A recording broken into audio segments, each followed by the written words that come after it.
Alright guys, time to grab here back again today. Hope you enjoyed your day so far. Today we're going to discuss the top 20 players of Call of Duty Modern Warfare for the 2020 season. Over the last several days, the Breaking Point GG team have done these top 20 to top 16 analysis of the best players of the year. It's definitely subjective to some degree. The team all gave their opinions and some other stakeholders in the community on where they think players should be ranked. We averaged all of them and it came out to a list of 20 through to the first. Over the last several days, 20 to 16 have been announced. Very intrigued to hear your thoughts in the comment section. Which ones do we get too high? Which ones do we get too low? What mistakes did we make? And which players do you think will make it a little bit higher up on this list in a few days' time? As we'll probably look in about 5 or so days' time. We'll look at then 15 to top 11 and then on from there. Hope you guys enjoyed the video. Like if you enjoy it, subscribe if you are new as always. I'd greatly appreciate it. It really helps out the channel. Thank you for doing that. Check out breakingpoint.gg in the description box below as well. Number 20 is this. People doubted the King as he showed he still had it, especially in the latter half of the year, as I'm sure we will look at in the coming minutes here. Scump was a key slayer for the Huntsmen and performed at a high level throughout the year. So Scump gets top 20. All things considered, given where Scump typically lands in like a top 20 players list, he didn't have the best year, right? But it did go to online. We know he's not as good online as he would have been on LAN. This was his Lion Man card overall, so he gets a 77. These are calculated. I'll leave the link down below if you guys want to look at exactly how these ratings are calculated. But yeah, 0.97 in hardpoint. His S&D was really good.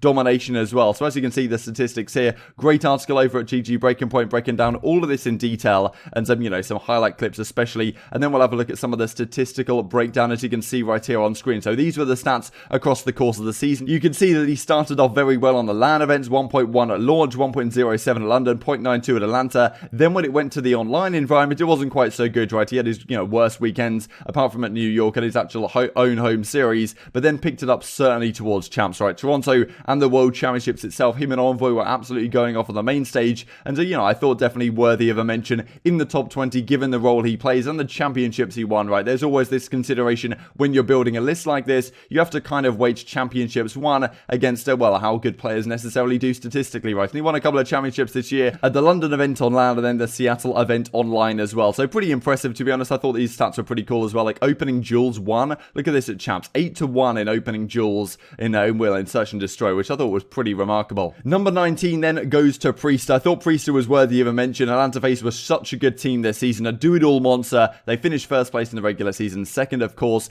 at the World Championship. You can see his card right here. Gets an 85. Honestly, I'm not exactly sure what the difference here is. Like, it's significantly higher than Scump's, but at the same time, the statistics don't seem too incredibly impressive on Priest's side compared to otherwise. But maybe it's somehow weighted by the championships won throughout the season. As you can see in this pretty detailed article, once again, some of his particular highlights. These then are the statistics. Really interesting to me how Priest was so up and down right through the course of the season. At times, he was a super fundamental part of the team, right? Like, you've got Simp, Abezy, and Celium, Major Maniac pretty much playing the main assault rifle. It's difficult to know what to do if you're Priest, right? But, at a couple of events, he had a really good start to the season. Certainly fell off when, they didn't exactly have their best results. We could see a couple of second places, 0.8 at Minnesota, 0.86 at New York. Of course, a very versatile player in Priester, but he really did turn it up towards the end of the game. And this is what was very impressive to me and why I thought he was worthy of a mention, especially at Toronto and especially at champs. Some of the other guys that you're expecting to put up big numbers, maybe, Simp, Abezy, Celium. Abezy, of course, was fantastic, but Simp somewhat fell off towards the end of the year. Didn't necessarily have those unbelievable statistics we saw from him at the first few events, as I'm sure you'll see in similar videos like this in the coming weeks. But really at the last couple of events when those guys fell off statistically, even in a difficult role, 1.16 and 1.05 in the World Championship. And again, this opening duel engagement, 8-1 apparently, the same as what Scump had, which is very impressive, honestly, all across the board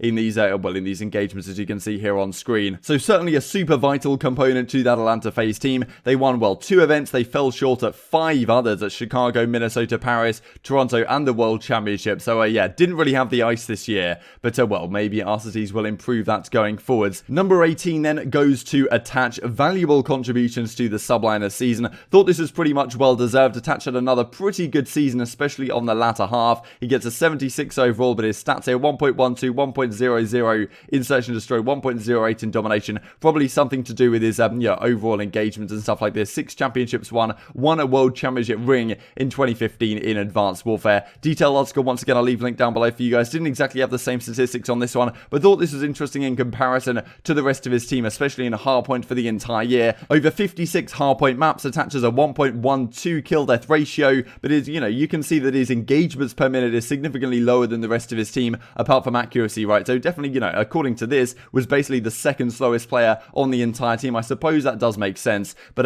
yeah, especially when he was needed to turn up, and especially at those last couple of events into the New York home series that they won, he was a very crucial aspect to this team, and it's very interesting to see attach and accuracy. Those two guys who, well, as you can see right here with the lowest engagements per minute ratio, those are like the slowest guys on the team. You can see them as the lowest percentage here in terms of kills and deaths and all this kind of stuff. So effectively what that could mean is going on to, well, this new Cold War season, it's going to be very intriguing to see how this plays out, because these guys have typically been slower players. Like Attach can definitely run an SMG at a good level, but even then, like, he's considered being a more slower SMG. He's probably not the best entry SMG, which means his Priest are going to be your entry SMG on the Minnesota Rocker. Then you've got Major Maniac as well, who, yes, he can be a good flex. He was great with the Maddox in Black Ops 4, but is that team really put together perfectly, right? So definitely questions to be asked. If this game, this upcoming Black Ops Cold War, plays like World War II, I think that this team could be fantastic, right? But just looking at these statistics does make you wonder exactly where the aggression is going to come from, especially when you look at New York Subliners with Mac and Zuma staying on this team and the kind of aggression they were putting on the map in terms of this engagement per minute ratio. Number 17 then goes to Slasher, and this guy turned up massively towards the end of the year. It's pretty difficult to put players any higher than this, given that he didn't win a championship throughout the year, and certainly if you do win an event, that bumps you, in my opinion, in terms of how well you have done. But despite no championship victories and a pretty shambolic Optic Gaming Los Angeles team, Slasher did have a pretty good year statistically. 1.07 in hardpoint, 1.15 at S&D, 1.13 overall in domination. And well, as you can see in this long and detailed article looking through exactly how the year went, I'll leave all these links in the comment section below for you guys. This was his overall season performance. Didn't have a great start by any means, but in the middle of the season, LA, Florida, Seattle, he was absolutely popping off at Florida, made the grand finals, had a 1.34 at the Seattle event, which was pretty remarkable. Latter half of the season wasn't so good, but they honestly had a great result at Champs, all things considered, and his 1.15 at Champs, given they started in the losers bracket, had a pretty tough run, was very impressive once again. This, of course, was when he moved to, well, Texas, and Kenny moved to Texas as well, and obviously that did seem to have a massive impact on how well their team performed, because the online situation when playing on the California servers all the way over to, well, a lot of the players playing on the Dallas servers was pretty difficult to accomplish. So him turning up at Champs, frankly, was no surprise at all. He tends to do very well in these, well, high pressure matches, especially in, well, a situation where he didn't have an internet disadvantage, you could say. And looking forward to next year as well, with the potential of LAN coming back, that is a big question mark as well, because he feels very confident that if it was on LAN this year, he would have made easily top 8 in the league and would have been able to start in the winners bracket of the World Championships and could potentially have made an even deeper run. But yeah, I imagine Slasher will bounce back at least statistically next season if we do get more LAN events. Similar thing to Scump, I imagine. And the final one to mention today, which has just been announced as of releasing this video, is going to be Waskin in the top 16 spot. So I think this was pretty much well deserved. You can see early season he was absolutely unbelievable. He had a 1.6 at the launch weekend,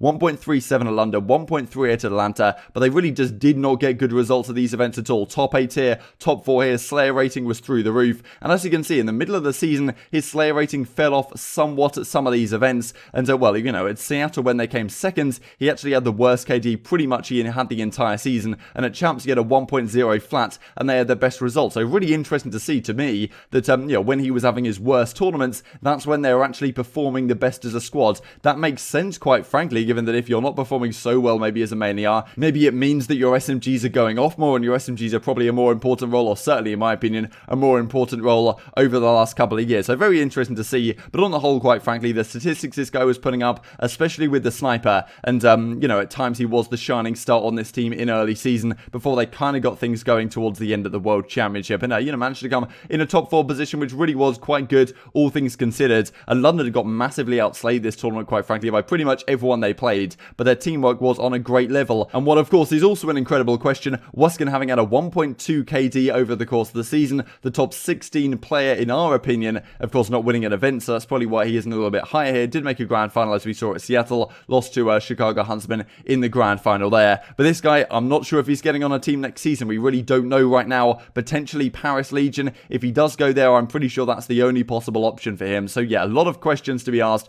around these players. Intrigued to hear your thoughts in the comment section below. Did we get the order of these 5 right? And who do you think is going to be in the 15th to 11th position, as we'll look at it in a few days' time? Thank you for watching the video as always. If you did enjoy it, I'd greatly appreciate a like on the video. Really helps the YouTube algorithm know you enjoyed this content. Other people like you may enjoy this content as well. Thank you for watching as always, and I will see you next time. Yes, I love that game, dude. You sound like you would love it. See, why do kids talk shit to me? Holy shit. It was a joke.